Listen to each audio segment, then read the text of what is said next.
হয়, আমি উজনি অসমৰ বান পৰিস্থিতি চাবৰ কাৰণে তিনিটা গ্ৰুপ বনাই দিছিলোঁ। এটা গ্ৰুপত মই নিজে আছোঁ,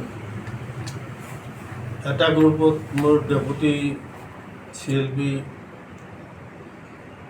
JP দাস আৰু এটা গ্ৰুপত নুৰ হুদা।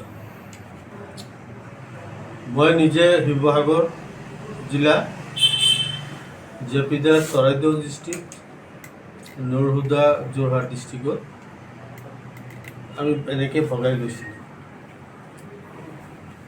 তো মই শিৱসাগৰ জিলাৰ তিনিটা সমষ্টিতেই অলপ অলপকৈ গ'লোঁ।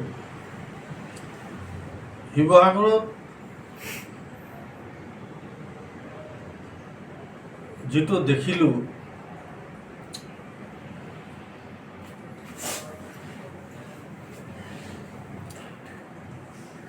নাজিৰা সমষ্টিত পানী কমিছে, কিন্তু শিৱসাগৰত অলপ কমিছে,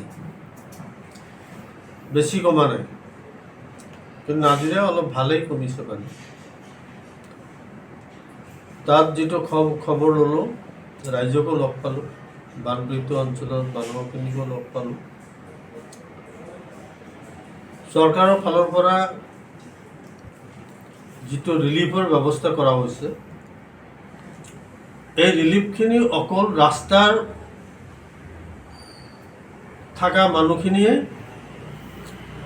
পাইছে, ভিতৰুৱা অঞ্চলৰ মানুহখিনি কিন্তু তেওঁলোকে এই চৰকাৰী ৰিলিফটো পোৱা নাই।